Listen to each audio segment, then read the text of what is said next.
Welcome to the first installment of the Spring 2015 Unconventional Practice Forum. We're very fortunate today to have Pascale Sablan with us, and Herman's going to give her introduction here in a second. But this is an exciting second semester of this particular series that we're doing, sort of expanding the definition, sort of expanding the boundaries, or the way in which we conceptualize practice. Because practice, we have a singular definition. We're going to have a very expanded and, let's say, varied definition, and that's part of what we're trying to explore with this particular series. So, having said that, I'm going to turn it over to one of our faculty members, Herman Howard, and let him do the introduction.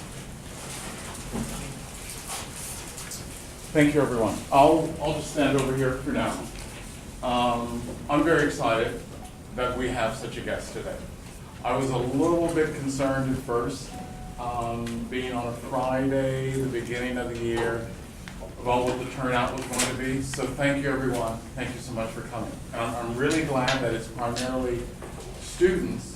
I do see a couple of other faculty, so thank you so much for coming. And I think after today, the buzz will be for even more faculty will be coming.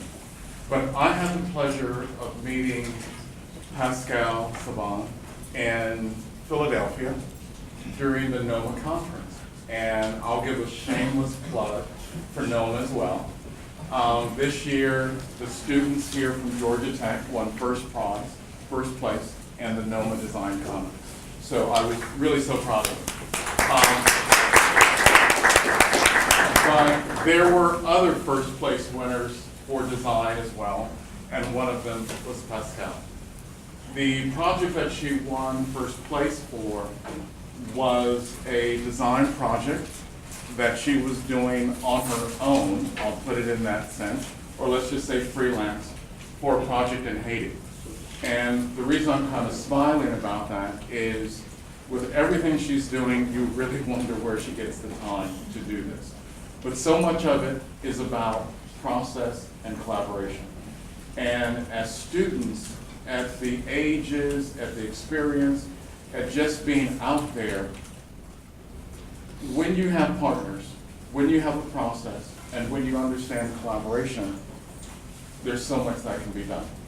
We were in a meeting last night, and someone reminded me of a saying. I'm not sure if it's a proverb or whatever at this point.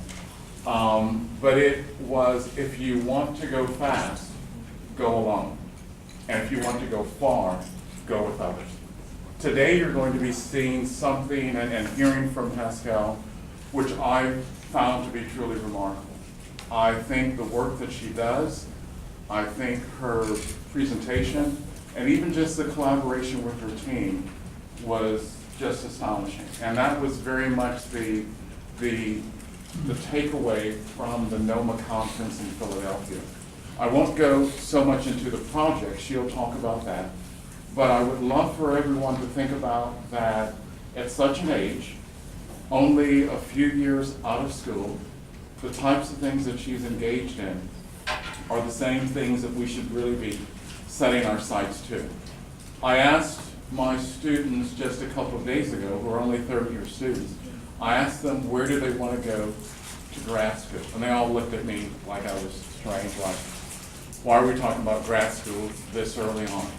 She's looking at not just what she's doing, she's looking at her future, she's looking at the relationships with others, the process of working with others, and really what that future can be.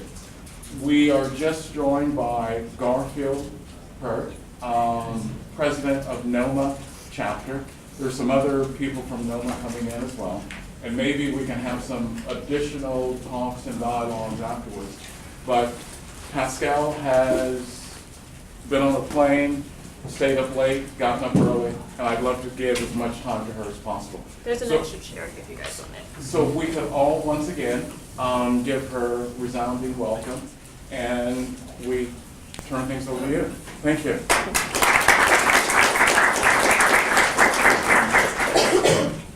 Good afternoon, and first I'd like to thank Georgia Tech for welcoming me here and NOMA for being great hosts. And most of all, I'm very excited to see all these young architects here, so I'm thankful for you all being here to hear what I have to say and to share a little with you about who I am and what we worked on. So a little bit about me really quickly. I actually went to Pratt Institute for my bachelor's in architecture and then proceeded to go to Columbia for my master's. From there, I started working at FXFOWLE, so I've been there for about 8 years now, and I'm an associate there. So the reason for this slide, aside from the very embarrassing karaoke picture, is to express the culture of our office, that it's a very collaborative one, a very friendly, family-friendly office. And we also are a sustainable firm, and not only did we help in designing the LEED accreditation system, but we also are sustainable at the work office by double-sided printing all the time, reusable bags. We do our own composting, so you can see one of the partners in the office composting. That's awesome. And every Monday, we actually present to one another, different team members, because not the entire team doesn't always get to travel to present to clients. So this gives the entire team the opportunity to present to one another in the office and anyone in the office to give feedback and to see what's going on and get a pulse of the different design ideas. So this is the team.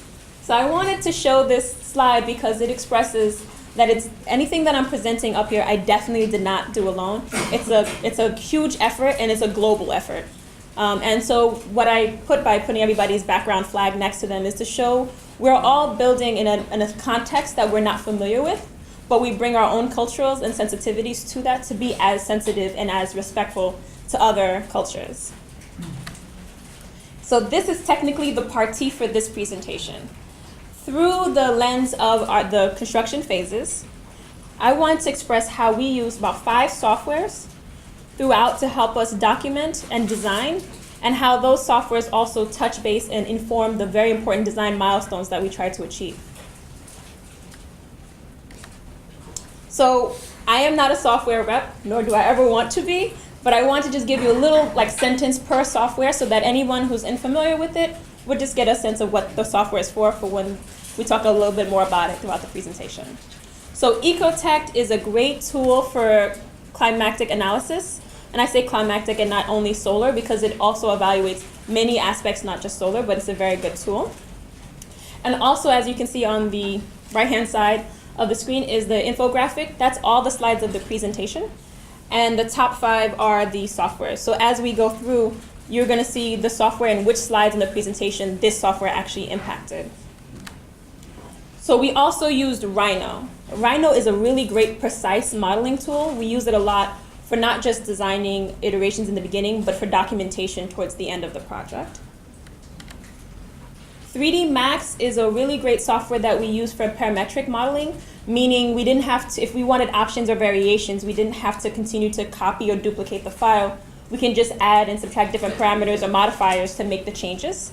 And it was also a very useful tool because it allowed us to do in-house renderings, just get a good sense of the visual about what it would do and how it was looking. Revit is the main platform in which we documented the project. It's a great tool where you're able to no longer draft but model. And while you're modeling your documentation, you're doing that in plan, section, elevation. And so when you're working collaboratively, it's great to have one file everyone can work in so that if a column moves, everybody on the team knows that the column has moved, which is really, really important. And then AutoCAD. I know what you're thinking. These fancy softwares, you're going to throw AutoCAD up there, but AutoCAD is really important because it's the bridge between all the other softwares. In addition, we are modeling in Revit, but you don't need to model too much details and intricacy because then it makes the file unusable. So AutoCAD and Revit has a gentle threshold that we use when we surpass a particular scale. So where are we? We are actually in Saudi Arabia, Riyadh, in a King Abdullah Financial District development. So I'm going to use 2 acronyms throughout the presentation. That's KFD, that's for the King Abdullah Financial District, and Mobi, which is for the Museum of the Built Environment. So forgive me if I keep using those interchangeably. So part of the KFD development, it was actually designed, master planned by Henny Larson. And it was actually a pretty cool idea that they hosted. 1, no on-street parking anywhere in this entire development. 2, they wanted it to be very pedestrian friendly. And they achieved this by 2 ways. The second level in every building is connected by a series of skywalks. And the other way is that they actually have a monorail train that connects all the main civil buildings throughout the project, this development. And then you're also seeing that green area highlighted is the wadi, which is one level sunken from the main level, and it's lined with retail. So at night, the weather is quite pleasant. And so to promote people walking around, they have this element also part, and it has master plan features.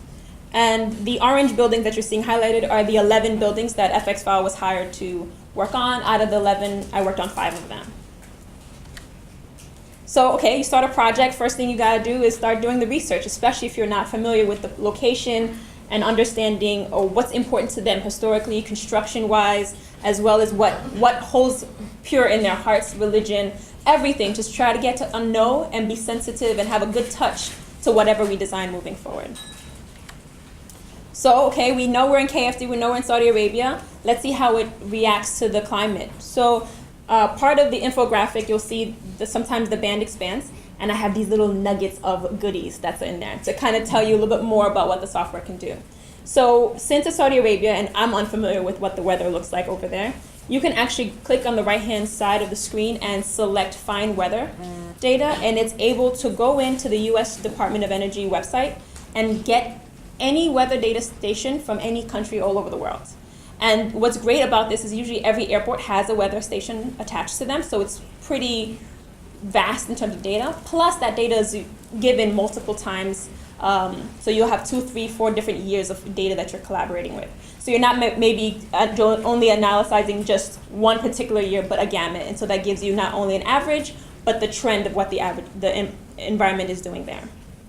So we wanted to see the shadow patterns and how that was working. Since it was a master plan, we knew the heights specifically of the buildings that were around us, so we can do this analysis. And so not only does it give us average solar heat gain, but it tells you your diffuse light, your indirect light, solar radiation, cloud cover, rain. You can tell which slide is rain. But it was great because we got to understand the average temperature is 99 degrees Fahrenheit, and it rains about 4 inches a year, which I thought was kind of low. But actually, when it rains, it rains. So it's a dump of water all at once. So it actually is something that you have to design for. And the other nugget is in the software, there's an orientation tool, because depending on where you are in the world, there's a better access in terms of orientation to east and west. And so it can actually tell you, depending on your particular location in the world, what's the best degree to have your project oriented or your fenestrations to be oriented.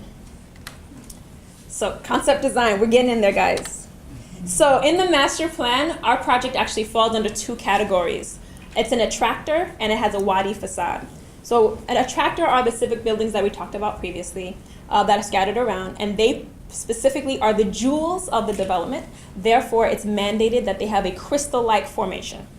The second aspect is that it's against the wadi, which is that public space that we talked about. So the building always has to react and engage with the wadi as well. So here's our site plan, and as you can see, it's a very orthogonal, regular shaped building already. The orange ladder element is the monorail track, and then the yellow element is the actual station. So the station is in our building. You can also see that we're one of the smallest buildings in the area. We're 33 meters tall. So that also pushed the fact that the project could not just be focused on the 4 facades, but also the top and bottom facade was also need to be designed. So it's a 6-sided building.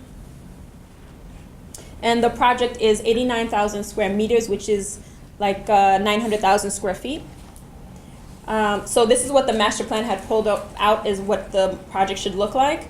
And they landscape both all the attractors and the wadi to be similar. So whenever you're in a public space of culture, you could orient yourself and kind of know that.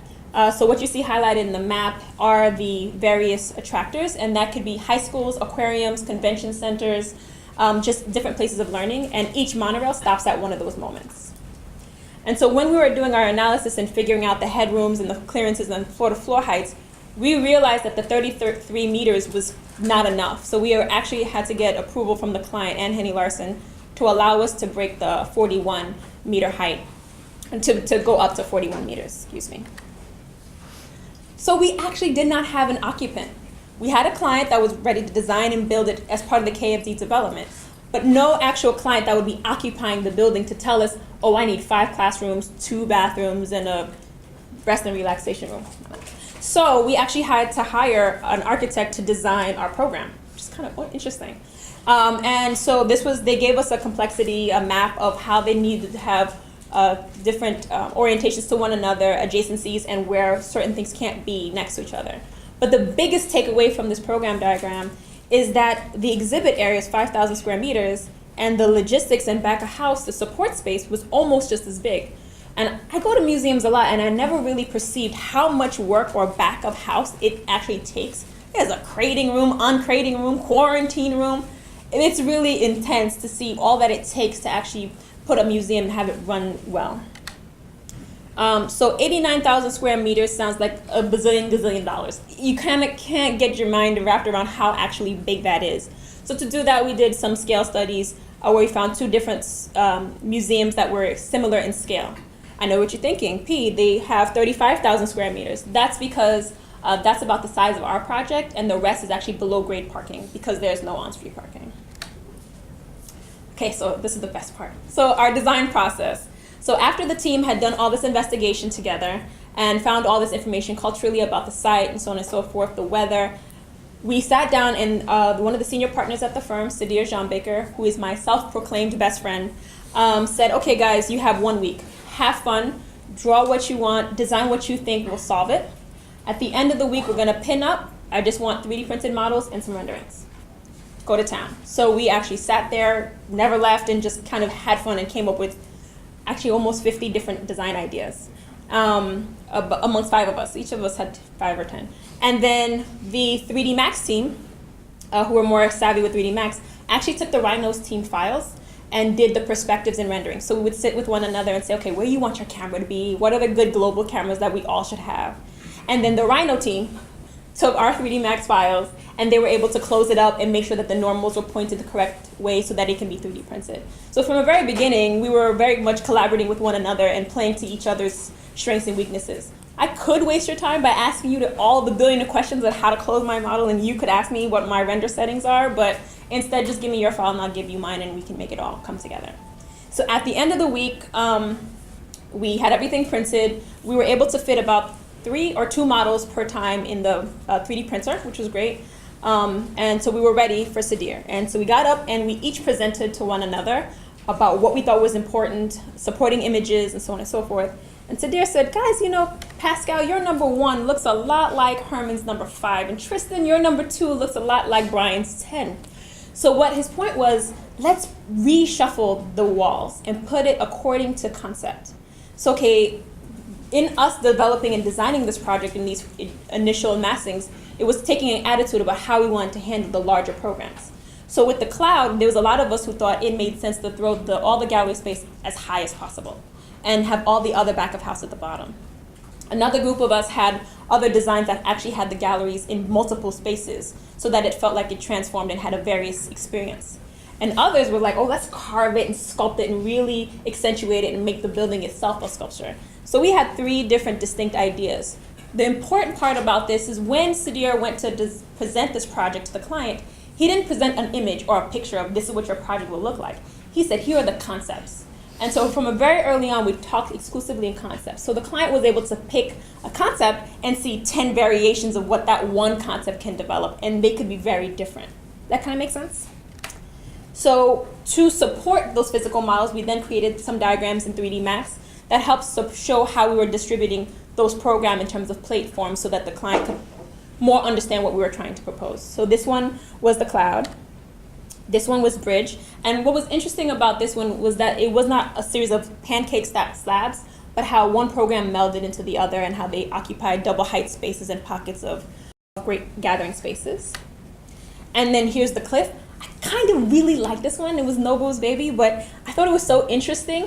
The reason why it wasn't selected was because logistics, all that back of house stuff I was talking about, each of those sculpted elements would need its own core, its own back of house circulation. And by doing that would turn the project really inefficient. So it just made sense that this one didn't go through. But I thought it was really cool anyway.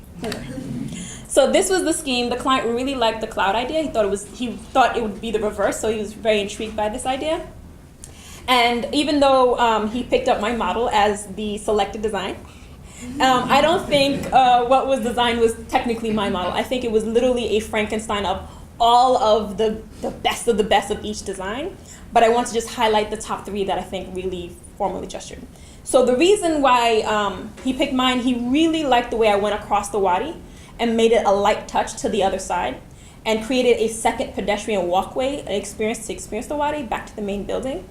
And so when you walked underneath Mobi, you wouldn't feel like you were in a tunnel, which you would see or get from some of the other designs. For Brian's design, even though we all knew the 6 facade rule, he was the only one who designed the top of the building by carving a cool skylight. And his thing was, our floor plate's so wide, and we're scared of natural light because it's a museum. So the skylights are the best way to kind of control the light coming into the space. And he was very emphatic about having the monorail not be an aperture on the outside skin of the building, but actually let's make it go through the building. Like, let's really engage with it. And then Lucio, his design on the right was really about how formally it would feel like the support space was the ground building up, and that the cloud covers kind of just slightly meeting. So it was like the mountains meeting the sky. Schematics. Okay, so now we're empowered. We have our design. We know a little bit more about what we're trying to do. And so the first thing I did is throw it into Ecotec to see what it was showing us. So what I ran was a solar axis analysis, which calculated whether the surfaces, how much sun the surfaces would engage. It showed us 2 very important things. One, that the plaza actually wasn't too hot. I thought it was going to be bright yellow and we would be in trouble. But actually, because we are the shortest building in that area, we actually had a lot of shading. And so it actually made our plaza a little bit more convenient. The second thing that it taught us is by making the cloud section of our building oversized and tucking in the recessed parts, tucking in the support space, we actually self-shaded those spaces that we would want more windows and would want more natural light. So the nugget is actually in Ecotec, you can run sections in any direction, planar or this way. So it's really great for diagrams and expressing those. So here's my Frankenstein that has a little bit of everybody in there.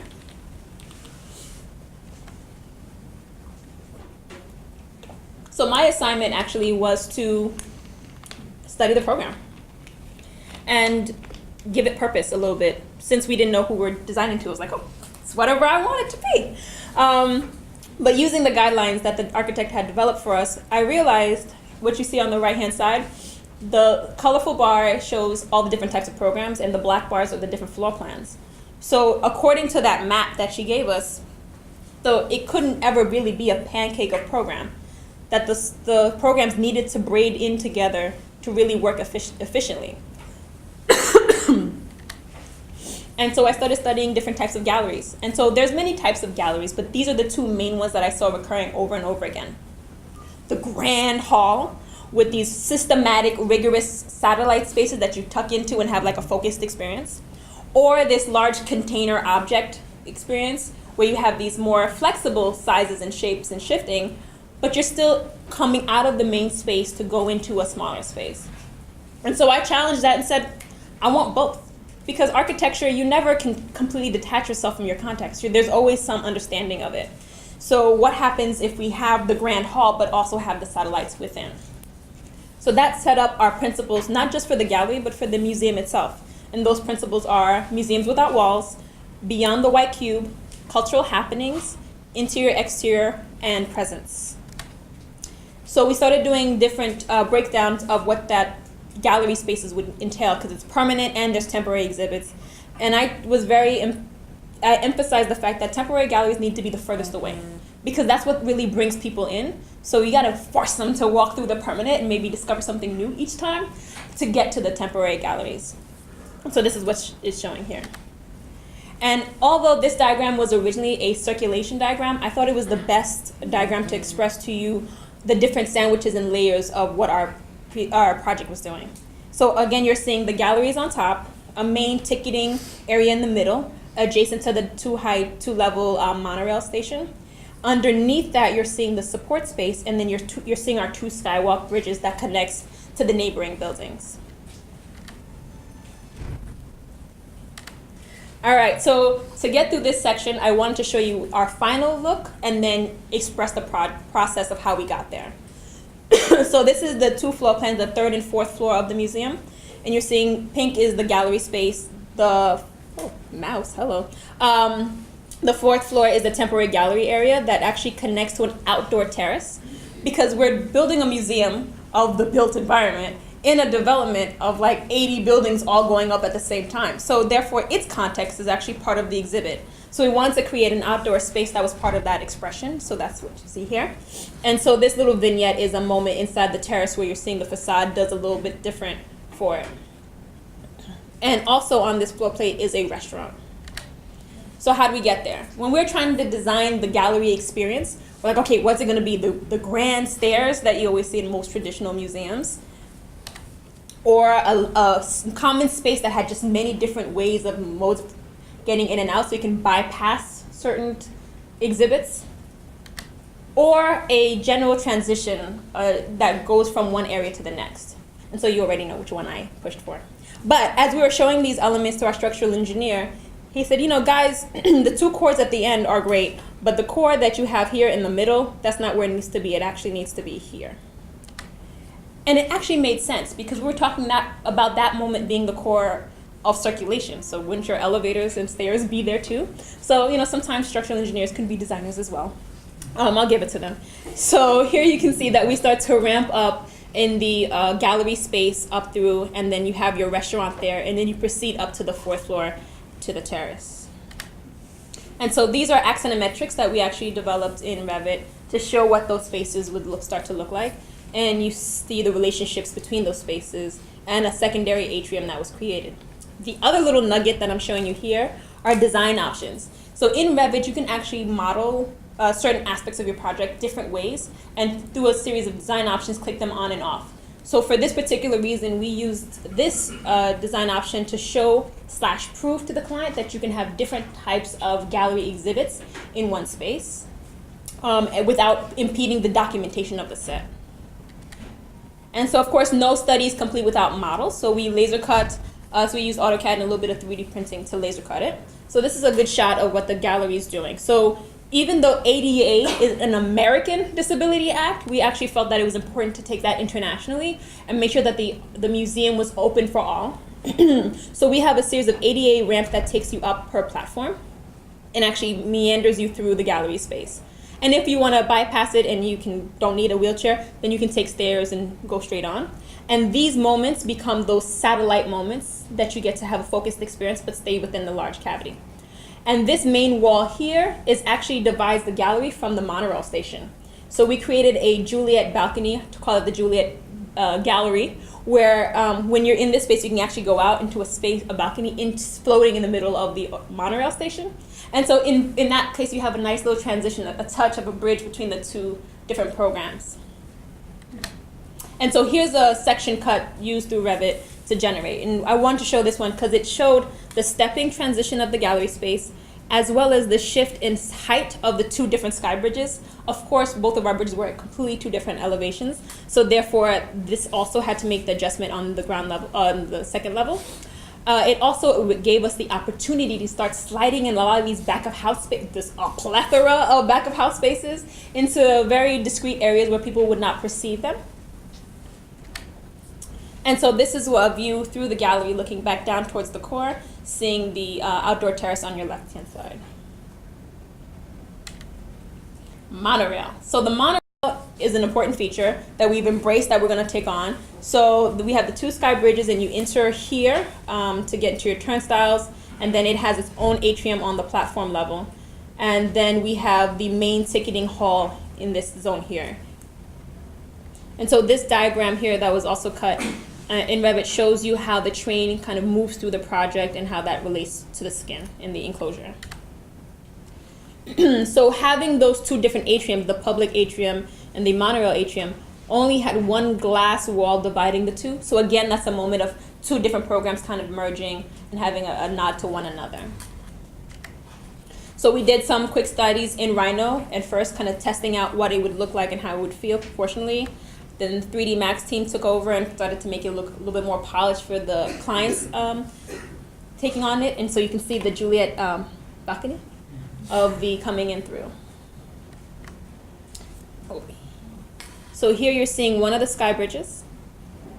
You're seeing that wadi, that recessed pedestrian walkway that secondary circulation that I had designed in the beginning, and then the monorail train just leaving the station. Atrium. So what's interesting about the atrium is there were so many floors, and each floor had a different floor-to-floor height because things were sloping and flipping and dipping and sliding every which way. So we wanted to have this experience that you didn't feel like you were in a mall, but made it part of a sculptural element. And that also was true because it was a very irregular shaped space. So the challenge became our largest span was about 7.8 meters, 24 feet tall. So the structural engineer wanted to place columns. And columns would totally ruin this idea of crisscrossing. So instead, we were able to embed some truss along the sides of the major escalators, and then use the underside ceiling of each level to kind of mask and conceal it. So it looks like the floor is kind of braiding apart, pulling apart, and interlocking within one another. So structural engineer are happy. Most of all, I was happy, and that's really all that matters. So again, here's the physical model that shows that space against the curtain wall, against that wadi, having that relationship. That was pretty cool. And then this is how it looks from the ground floor. Second floor. So in-house rendering, showing those moments. And that large glass wall we talked about. You're seeing the turnstile here and the train in the station. And then the professional rendering of that space as well. Auditorium. The auditorium's challenge was that you needed to, it's a part of the museum experience, but you wanted to be able to access the auditorium without technically buying a ticket to go in there. And you had 17 different ways of getting to this auditorium, from the drop-off, from the main pedestrian, from the processional bridge, from the atrium, from this moment. So the auditorium could not have a back door in a lot of ways, and it actually forced a more curvilinear geometry, which was cool because it became like the heart of the project right in the center that had a very unique gesture. The other nugget that you see there is departments. Now this revolutionized my life, guys. So there's room objects in Revit, and in there you can actually assign a department. So let's say you have office 1, office 2, office 3, but they're all departments under office. And you can tell each department what color you want it by RGB. So in every plan, every section, automatically colors it for you. So traditionally, we used to draw it, print it out to PDF, open up Illustrator, color half of it, Illustrator crashes, and then you start over, right? And then that means you lose at least some time in preparation for the presentation. So now, you can press print right at 11:59 at night and you're good to go. So this is a really great nugget. Going back. Okay, auditorium has an occupancy of 240 people.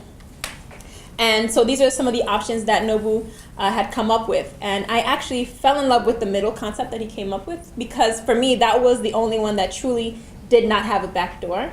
And I thought it was really playful of how it reacts to kind of the pressures of the slabs compressing at that moment. And so I quickly threw his model into 3D Max and created a render. And then this way I was able to wow the crowd, and I was like, okay, Pascale, you're right, so we'll go that way. So it was really good. And so we were able to document it and 3D print it to see how the shell can actually detach and make work. And then this, actually the documentation for it and the presentation for it, all came straight out of Revit, where we were able to say, okay, you come through the front door, and if you're on time for the lecture, you can actually come through the front door by the stage and find your seat, and if you're late, walk up the steps and go back here. So, and that's the same is true for both sides. So even though you're coming at two different approaches, you have two ways of actually entering the main space. And we also gave it a materiality of wood to bring some warmth to this very modern, clean, sharp feature. And here are some axonometrics from Revit, and it's a really cool perspective that shows you how that double door is nestled into that experience and that peel. And here's one of the renderings showing that space. And another important feature is, since we didn't have any really orthogonal spaces, we needed a floor pattern and ceiling pattern that allowed that flexibility. So the flooring, we created diamond shapes, and I'm sure from the ribbon, the different renderings, you know why we did those diamond patterns on the floor, which helped. But for the ceiling, we knew that the lunar calendar was very important, and that astrology was very important for that culture. So we actually created a grid in the ceiling, and every time they intersected, that's where we placed either a light fixture, a diffuser, or a sprinkler. And so that gave the sense of a different variation, random idea, but it's actually quite rigorous in terms of the way it's laid out. And then to accentuate the movement of the escalator and also hiding the change in thickness, we tapered the edge of the atrium and then added a linear LED light that ran underneath the escalators as well. And so here's a 3D cut through the project. Now you're seeing all the major features. You're seeing the outdoor terrace, the main gallery, the monorail with the train, the auditorium. Another nugget. So Orient To View. So sometimes you cut a section, because you can cut all the sections in the world you want in this software, and you're not quite sure what you're looking at. You can actually go into 3D view, right click and says orient, and you can pick any section. It'll move the crop rock boxes and perspective depths to match your section, which is really great and really useful. The next aspect is our structural engineer making it work, because we were audacious and said absolutely no columns. We took that stance for the galleries. So that took a lot of convincing to a lot of people, because in Saudi Arabia they're more proficient in construction in concrete. It's what they know they're really comfortable in. And what we were proposing required some steel construction.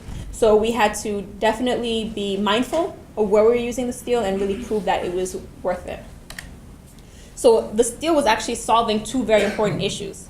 First, the top part is the ribs, which is the northern section of Mobi. That's where the monorail train was coming in. So that steel had to hold out and allow the train to come through without basically cantilevering for the entire side of the building.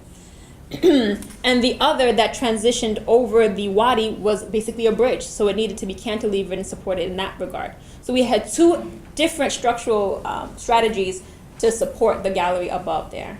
And the rib spacing was about 5.4 meters apart. And so here's the composite, or in the look of what his Revit file looks like. So you're seeing the concrete and the steel coming on top of that. And so we've convinced the client to go with steel. We're putting all the steel in it. Let's design it. Let's make it look good, and let's not hide it. So we started really working more than I guess the structural engineer wanted, moving the trusses, making diagonals go which way. He's like, oh, let's make it do that. And he's like, no, that's not how it works. So we learned a little bit more about truss design, but it's actually really great to be able to create another feature for the secondary atrium that's within the project. And you can see in the model the laser cut patterns of the floor finishes. And so here's a perspective of that space. So really quick story, I know we're running out of time, is so we did this rendering, we're modeling everything, we modeled this text, and we're like, okay, it's gonna look beautiful. And then when we rendered it, and so does the client. The client's like, guys, your words is mirrored. So we extruded it, picked it up, and then put it the wrong way. It was horrible. But it was really funny. I thought you guys would get a kick out of that one. All right, so here's a section that's cutting through the project, all colored by department. It was awesome. And then you're seeing the facade in the foreground. So while each of us have our parts, where I was doing program, and then from program turned into documentation and coordination, other parts, each person kind of had their moment that they were focusing on. So we also had the facade moving forward. So when the facade team, Lucio, went to go ahead and start working on the facade, back to a lot of the images that we had pulled about cultural and historical architecture that was there. Pulled some of the important images, and the one on the right you can tell was a very important factor. But they were definitely clear to see that carving of space was important. Minimal penetrations create a very beautiful feature inside, and really dark contrast between light and shadow was another key factor. So for him to do this study, he wanted to not only study the exterior, but you also always have to think about what that means on the interior as well. And so it's not always about designing how it looks from the outside, but what that spatial implications would be. And what kind of translation? Is it a one-to-one, or is there a variance? Like, how there's the shades here, and that's exactly how it translates on the interior. Or do you have a screen and a different kind of pattern that's happening? And so he created a whole bunch. These were the 8 best, I guess. And the client goes, guys, we have lots of sand here. So a lot of these more intricate mesh ones could be very problematic to keep clean and make it look good. So everybody was very unanimous in picking the design here on the lower right-hand side for A, how great it was to handle the different angles in the different conditions, and B, the way those formally translated to the interior. So instead of doing the facade studies on the entire project, 13 times. He did it to a section. Then once we kind of knew which one we wanted, we applied it to the full building.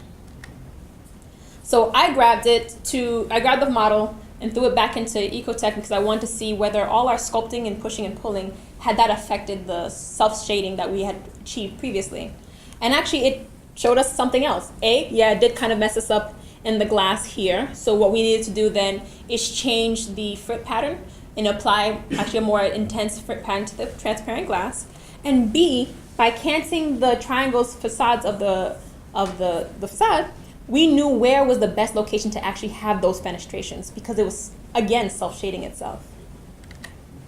So here's a really cool diagram that was generated from Rhino, which pulls apart all the different materials in the project. You have the stone base, the ramps, and so on and so forth. You have the metal that covered all the louvers and back of house spaces that were tucked in. Then we have the transparent glass that we had for the 2 picture windows and some of those details. The ribs of the steel structure, this underside of the ceiling, and then the roof material where you can actually walk on, and then this glass facade sitting on top of that, because this facade is a curtain wall rain screen system.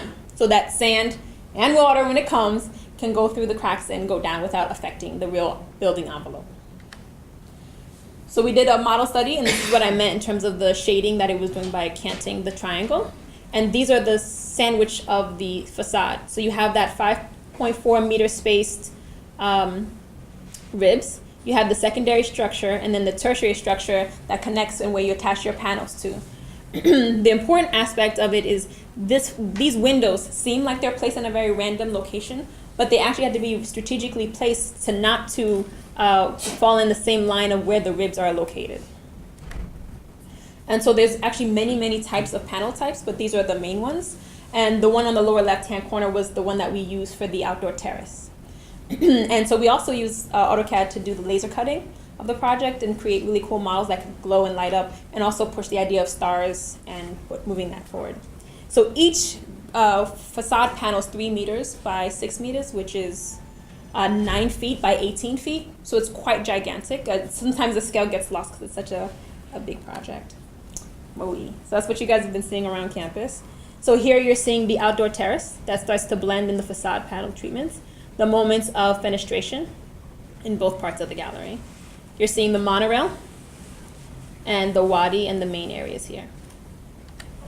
Construction documents. Now I know, guys, you're in school, cares about construction documents, but I thought you guys would like to see how this design ideas got translated into to communicate with the contractor to get built. So here's where we broke Revit. This is when it happened. So Revit does not like slope surfaces at all. Still to this day hates it. In addition, in Revit, there's 2 types of walls you can build, either a basic wall or a curtain wall. Curtain wall has your grid lines so that you can do your mullions and your glass panels. That was easy, that wasn't too bad. The problem is, once we solved this problem of having these slope surfaces, when they connected to the next slope surface, it broke. Like, it just could not resolve in a clean manner. We tried everything, we Googled it, then tried it some more, and then we called Autodesk, and the guy who actually developed the curtain wall for Autodesk came over, said, guys, give me 5 minutes, I'll solve this for you. Sat away for 4 hours, came back, he goes, okay, bad news. Revit can't do what you need. It's not gonna happen. However, if you give us the file, we will go back to Autodesk and we'll continue to develop the software so that later on, way in the future, we will be able to do this. So I said, but why would we want to give you that? He said, because the next time we release Revit, potentially your project could be on the startup screen. I was like, sold. So we called the client, and the client signed the waiver and so on and so forth and sent that out. But we had this conundrum, and it never happened, by the way. Yeah, I didn't see no startup with Mobi on it, but I digress. So we were in a moment where we needed to document it, and our software wasn't handling it. This is where we took Rhino, AutoCAD, and Revit to document the facade. So first thing we did, took it into Rhino and unwrapped the geometry, make it flat. Made it flat, took it into AutoCAD to start dividing those spaces and getting the clear geometries of what we needed. Knew and designed each panel type so that we knew what kind it needed to be. And then brought it back into Revit, hosted it off the face of a mass object when you model by surface, so that each triangle wedge became its own kind of wall, so that we already resolved how the end conditions were meeting. So all it had to do is just be in the correct place. Now, why bring it back to Revit after all that? Because everybody's in Revit. All of our consultants are in Revit. Everybody else is on the team is in Revit. How you design a building without having an enclosure there? And for documentation purposes, we actually need to give this little squinting thing here that you can clearly read, are the XYZ coordinates of each of these major points, because the building is so faceted and jeweled as per master plan, so don't yell at me, but that's basically the idea. And so for some reason, the facade required its own kind of view templates to make it work accurately. So we actually had to duplicate each plan and create a facade specific view to the regular floor plan view, and then superimpose them on a sheet. So if you actually open our Revit file, none of our floor plans have the facade superimposed. You actually have it happening on the sheets of the page. So here's a good example of where interior, where Revit stops and where we then transition to AutoCAD to continue to detail. And this was important because our facade consultant was also heavily in AutoCAD. And then we knew we were working in a very 3D friendly software, so why not use it in our documentation? So throughout the entire set, there's a lot of 3D vignettes and perspectives that help translate and communicate to the contractor the design intent. This is a really good view to show you how we laid out that grid for the ceilings that we talked about. And all I had to do was just dimension it back to a grid line and give them the start point. And then from there, they knew where to place the diffusers and the 2 types of light fixtures and sprinklers. And you can also see the flooring pattern. And this is one of my favorite drawings in the entire set. It's just an elevation, interior elevation of the atrium, but with 0 touch-up. I mean, this is just straight out of the project print. You can touch any door, it'll tell you the real door number, hardware schedule, everything's in there. Glass types, handrails, everything's all live and actually all parametric. So it's really, really interesting. And this is more of the construction document set of where we needed to provide like the block for where the monorail track was going to be and its adjacencies to the project to create the correct saddle and edge details. Lesson learned. This project was actually from 2010 to 2012. So if I had to do it all again today, what would I do different? First, I would use slopes really carefully. It was fun to use them. Oh, we'll just slope it here. We'll just ramp it up there. It's no problem. But it became very problematic when trying to document a plan or an RCP or just know how much headroom clearance. And it was very difficult for our consultants to calculate cubic volume because they couldn't quite get the sense of the size of a lot of the spaces. So I'm not saying no more slopes, I'm just saying I would be a little bit more careful for how often and where I use them. The next thing is I would consolidate softwares.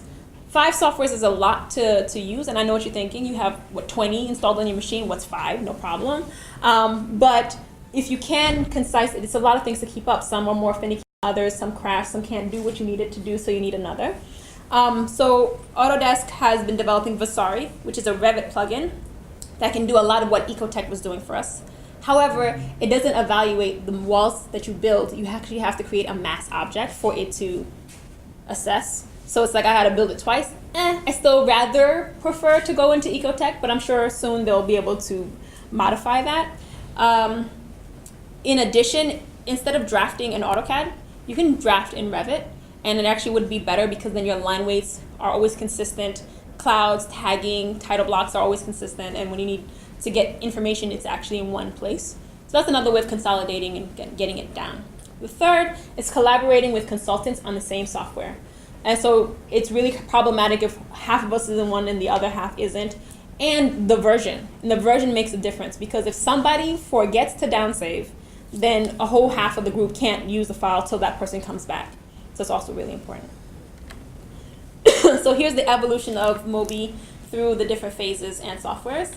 So in the beginning in concept design, we were in AutoCAD and Illustrator. For schematic, we did Rhino, a little bit of Illustrator work. Design development, as you can see, we had not yet solved the facade situation. And then in construction documents, we were much more fancy. We were all hip with it. Everything was tagged and lived and looking good. So here's the evolution of the model. So where it began and then started implementing more of the other features that the other designs and the touch-ups of it and how it finally ended.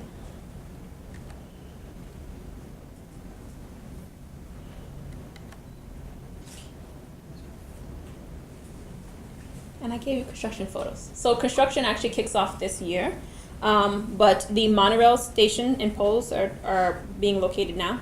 Their posts are constructed, and the track is being put up right now. So out of the 11 buildings, 10 are in construction. 3 of them are almost done. And so we'll see how it evolves. And so this, my young architects, is Mobi.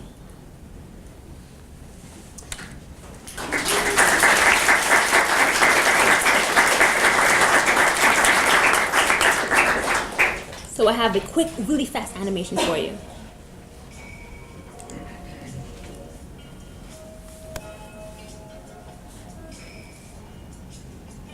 So this is an animation that I pulled from the client's website that's showing our site, and then I kind of clipped it to be where we need it to be. So this is the full KFD development that you're seeing here. They have the master access roads that are on the periphery. Very small secondary roads, only certain vehicle size can fit in there. All the sky bridges that connects the different buildings, the attractors. The monorail that connects all those attractors, the wadi, and then the plethora of parking below grade. Yeah, because it's a huge development with a lot of people and they all got cars, so gotta put them somewhere. I think it's pretty cool the way they solved it. So more than 70% of this development's already in construction right now.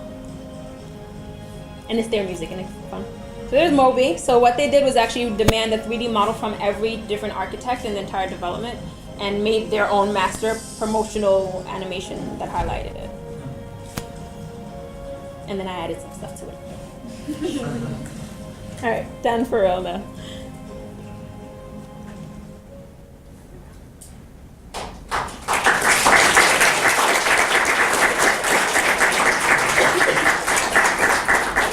So Pascale, for those of you who can stay, we'd like to have some time for some conversation. Yeah, I'm here. Questions, discussion, comments?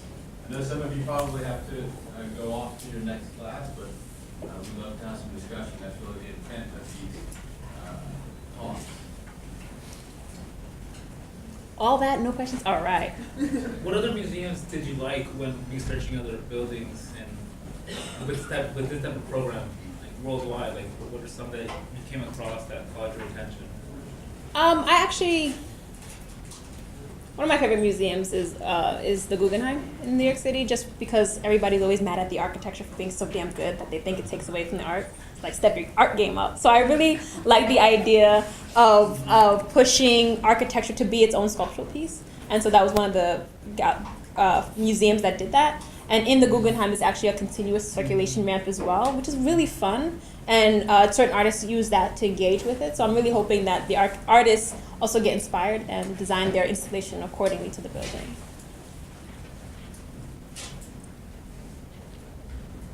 Oh, come on, guys, don't be shy. Yes? You mentioned you use Rhino for documentations and documentation. What kind of documentation? It was for the facade. Because we couldn't document the design and document the facade in Revit because it kept breaking as a family, we actually modeled the facade in Rhino and then hosted it as an imported mass inside of Revit so that when we cut plans and sections, it could help design it. So actually, if you wanted to modify the facade, you had to go out into Rhino, change the Rhino file, and then update the link for it to generate into our drawings. Scott, could you speak to your interaction with the contractor and how you guys, did you just deliver a conventional set of contract documents to the contractor and they sort of ran off and did their thing? Or was it a little bit more nuanced in terms of how you use technology to provide models for fabrication, et cetera, et cetera? 2 parts. So the client was the contractor. So that's why I was saying I don't have the actual occupant. So, and rarity in life, he said, unlimited budget. Go to town, have fun. Did you not see my diamond shaped floor plan? You know, state of the art. So we were able to have as much fun as we wanted with the project. So that was a different kind of architect-contractor dynamic just in general. But we did share a lot of our Revit files back and forth. But we did also submit the conventional documentation. Certain client meetings needed to take place in Dubai. so that the women of the team could participate in those meetings. And we're able to get my visa approved so that I'll be able to travel to Saudi Arabia to oversee construction. So the construction technically starts soon, so I don't have too much more to talk about how our dynamic has developed, but so far, unlimited budget is the best relationship I've ever had. Yes? How much time took you to master all 5 softwares? Ooh, okay, so I did not master any of these softwares. I barely still know Rhino, which I think is to my detriment. Rhino is becoming really, really big, especially in New York. So I need to get to know that one just a little bit better. 3D Max I learned really well at Columbia when I got my master's. AutoCAD was through work experience in school. Ecotect I got really good at the office because it's really intuitive. So I would say depending on how much you need to get stuff done, maybe a year. Revit had the steepest learning curve out of all of them. You're really bad for a long time before you really get good at it. Yes?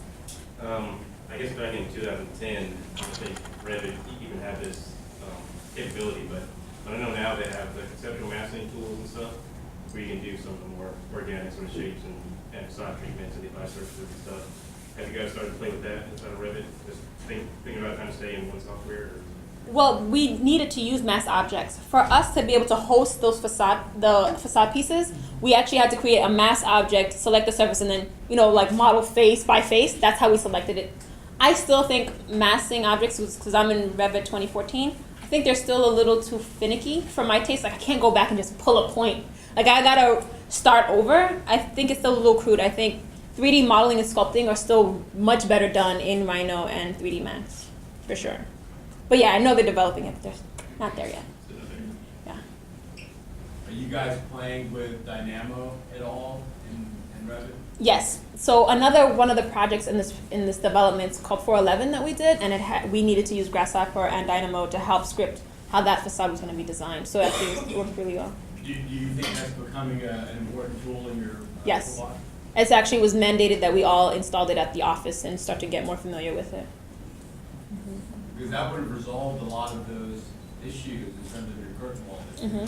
And also, you can render now in Revit, which is crazy because now I can just set the camera up and walk away, and as people move things around, that rendering automatically updates to what we're setting up. So there's a lot that's happening. I'm faster and more proficient in 3D Max, but there are moments where there's a threshold for I can stay in Revit to do this, or I need to jump out of it. So all softwares are always going to develop and have more things that they can do. Just kind of like what the tool can do at the time and what you need to do kind of make it happen together. Yes. 41 meter, you mentioned, was that height based on the fact that the monorail was coming through there? Yes, so 2 parts. The 33 is what they gave us, but then we wanted the 2 levels of gallery space, and we wanted the gallery space to feel grand. So we pushed for actually 45.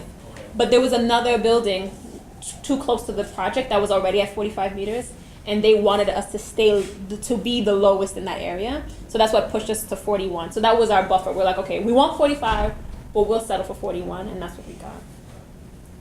Yes? Okay, who was the contractor and how was the relation like with the contractor as a client? So the contractor that was SBG, they were our client. What was the relationship like? They were great. I think the main leadership was a very revolutionary thinker in terms of women on my teams, no problem, and what can we do to push design. And when it came to showing him options and saying, okay, we have 3 concepts, what do you think? He's like, I'm the client, you're the architect, what's your design opinion? Oh, well, number 1. Number 1, we go down with number 1, we can roll out with number 1. So it was great that they respected us as a profession and was not using us as the hands to do what they wanted, but to say, you are the expert in design, you take ownership of that, and I'll just let you know what I need and what I think you need to be mindful of. So it was a great relationship so far. Yes? Another question. Please.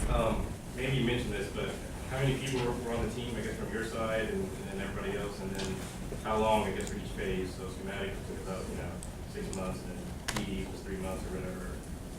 Just some ballpark numbers, I guess. Sure. So that's the team. Joelle, sorry. that's the team. So it was a large group, but not too large. Really, it was Lucio, that's the facade guy, Nobizzle, Auditorium, Brian, sorry, Nobu, he's gonna kill me. Nobu is Auditorium, Brian was the gallery, Alvaro did the second atrium, Tao did the main atrium. So that was the core group of the people who got dispersed and did the shredding and so on and so forth. In terms of the phasing, the project moved very quickly. Most of the documentation was done in a year. And then picking up things later on kind of made it the 2-year mark. At most, between phases, maybe 4 or 5 months. It was really intense. I didn't sleep much, but it's okay. Yes. Are all those walkways connecting the financial district public space? Yeah. Semi-really? Completely open 24 hours a day. That was part of the other reason why the galleries needed to be above, because you had to have so much of the building be open 24 hours. Right, so it was like either I'm below that skywalk level or I'm above it. So our doors couldn't ever really lock. So only the door to the gallery proper is what really locks. So all that's open. So at any point in time, you can go from the building on the top all the way Walking down. Circles. Yeah. But it's all lined with retail. Yes. Did contractor understand well your construction document, or did they request additional construction details? Oh, they're gonna come back. They're gonna come. They got priced. The project has a price now, which is actually quite low than what we thought. We all had a guesstimate by how much we thought this project would cost. And in Saudi Arabia, this project is actually $230 million. So I was like, either somebody did not look at the facade drawings, and that's just me. So I'm sure that they're going to need a lot more information, especially since we gave them the XYZ coordinates to place the canted surfaces. There's going to be a lot more documentation that's going to need to happen throughout construction administration to complete that task out. Oh, come on, guys. Questions? Yes. So what are you working on now, I guess? Right, so right now, so after Mobi, I worked on this 5th crossing bridge in Dubai, which is really cool. It's based off of a falcon. It's awesome. And then from there, I worked on a building in Montreal, an office building in Montreal, and now I'm currently, and then I worked for a VIP villa in Azerbaijan. I didn't even know where Azerbaijan was. It was really awesome. So that was great getting to know that culture. And then now I'm working in Boston on a 17th floor speculative office building. And what I learned was speculative means that you don't have it's not a main headquarters where it's like I'm designing for GE or Coca-Cola that you guys have down here. It's like it's an open core and shell, and people come in and say, oh yeah, I want this space, and then they design it for themselves with a retail mixed-use podium base. That's what I'm working on currently. Yes? How different was your communication with constructors, civil engineers, to people from different areas of the project? So almost all the team had a New York representative, and part of the team was always in New York. So we had coordination meetings every Tuesday where I used to print up all the floor plans, pin it up on the wall, and have all the consultants together go through everything. And if we made a change, I had them sign it to make sure that everybody was clear who was doing what. So that was actually quite easy once we continually rigorously met and were able to have the overlap between structure and MEP, FP. Those are where you're gonna have your usual major conflicts. Civil was really more site. We were given a lot of the information as part of the master plan. They were really critical when it came to the monorail and locating the building and the edge of our slab properly against to where the monorail beam needed to be. So it was fine. Communication was easy. It just took time because of certain times people were away and needed a time to talk back to their team, main team, before they can give us a direct feedback or information. Yes? Going back to like the concepts, you kind of mentioned sort of the firm structure of how you all had about a week and everybody, on the team created different schemes and then you came together. Would you be able to elaborate a little bit more about the, designer hierarchy or dynamic within the team structure? Like, is that typical that each, project you kind of go for in terms of like an internal competition, see who, works on the project? Or? Kinda. So FXFOWLE at the time was 3 different studios, and I was in the international studio, which is why a lot of my work is overseas. And our partner in charge of this studio is Sadir Jean-Baker, and his position was, I've done it, now it's your turn. So whenever a new project came along, depending on the size or the pressures, everybody on the team, we all got architecture degrees, right? We're all here because we're good. So everybody come up with something and prove it to me. He wasn't like, oh yeah, Pascale, brilliant. I had to sell it. Like, get up there and express why what I was thinking made sense, or why I thought what Nobu was thinking made sense. That's not necessarily true for the entire office. So I'm now recently put into the urban studio. And I think they work a little different, but I came in once the project was already designed, so I'm not quite sure to answer that 100%. But in the project, I want to say the way he set it up, I don't think it was necessarily an internal competition, but just it gave us the opportunity to be the designer. Like, I love the fact that nobody ever handed me a napkin or a trace paper and said, model this for me. Like, I really love that fact that it was like, what do I think I can solve this issue? And that gives you a different type of attitude when you're working late and you're coming up with stuff and working, to make it come together. Yes? You mentioned Ecotec. What happens with the water? I remember you saying that it's a lot more water. Oh, in the region. it actually taught us, what was that? That was in the beginning. There's a weather station tool that pulls out that information for you, and it tells you the averages. And it tells you the averages not just like in the year, but it actually can tell you per month and per time of day. So I can actually see when the peaks of sun peaks are happening. So if, like, let's say if you're designing for a school where there's a particular time of that I care about, I can actually localize that research to those moments. So that's when we saw, I was like, oh, there's no rain, it's flat. That's what the diagram taught me, that there's not much rain. But it just said that it does get 4 inches, but when it does, it comes usually in group. Right, so knowing that the water is like, when it does rain, it rains a lot. Oh, what that happens to the water? Oh, so that's when we designed the facade to be a rain screen. Okay. So that the water and sand, which would also be an issue, could go through and not get clogged up and anything. Right. Originally, to achieve the design of the crystal, we're going to do really high polished white marble facade, like a nice white stone. Oh, it's gonna shimmer. It's gonna make people blind. Anyway, but it got declined from Henny Larson as part of the vision. They really wanted to be a glass kind of building, and so therefore it actually made sense to make it full rain screen curtain wall building. Yeah. What were some of your MEP kind of issues throughout the project? The slope, the fact that all of our floor to floors kept changing. They weren't modeled. I think their Revit was a little slower than ours to develop because MEP has their own different type of Revit, and so does Structure. It's a completely different software. So actually their software is a little bit more behind ours. And so for them to model ducts doing more complex geometry and bending was a little bit harder for them. And so for them, part of the major issues was understanding how much CFM, cubic feet per unit, they needed in a particular space because they couldn't quite calculate it volumetrically. And the structural issues with the ribs and trying to keep the space as large as possible. We were not conceding in terms of the floor to floor height. So them trying to snake through and get underneath certain ducts, underneath certain major structural members to make certain spaces work. What version of MEP Revit were they? Everybody was in 2010, 12, maybe 10, 11. Makes sense. Yeah, now much better.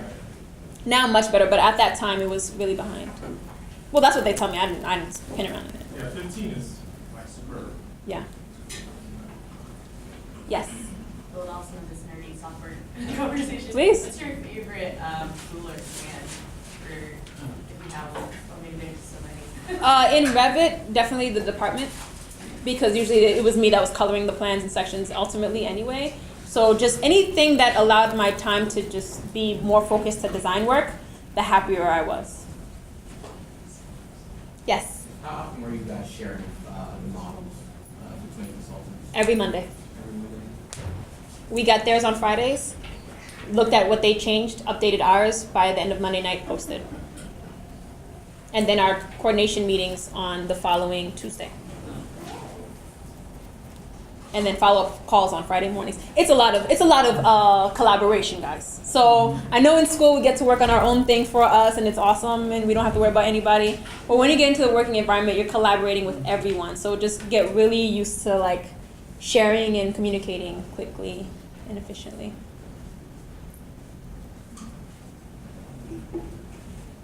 Okay, this entire row, I got no questions. One question from anybody on this row. Come on. No? I was that good? Killing me, yes. Just from your perspective of having customers in so many different countries and cities and so on and so forth, just at this consumer, is there a real focus on the Internet of Things and cyber-physical systems? Have you noticed from your perspective a lot of customers are wanting connected homes and wanting a lot of technology-focused innovation within their design? Yes, so definitely it's developing a different type of consultant now, a media consultant that actually has walls that when we walk by it actually activates or generates as you walk by it. And the project that I'm doing in Boston actually has that.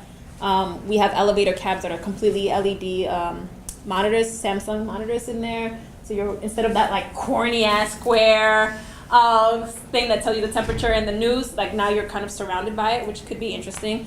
So yeah, there's definitely a lot more move to having technology integrated within the experience, but very local public spaces so far. But I'm also more in developer work, so I haven't done too many personal homes to see it applied in that regard. Yes? With you doing a lot of international work, have you encountered any, I guess, controversy with you being a woman and being a minority? No, I think we're rare, right? So in my firm, that's about 200 architects. You're looking at the only minority architect in the office. At Columbia, you were looking at the only minority master's student. And at Pratt, there was 5 of us, and all 5 of us graduated, very excited. In my year. So we're always rare, but when we're there because we're good. We know our stuff. And architecture, no matter what you are, or how you do it, you gotta be good at it for you to survive. You can't kind of half be into architecture. So once you open your mouth and start talking, or once you start showing what you can do, nobody has showed me or anybody that I can perceive any type of issues because you know what you're doing. And I actually thought I would experience that more in Saudi Arabia, and not at all, because we can answer these questions, we can design these projects. There's a reason you came over here and asked us to do this.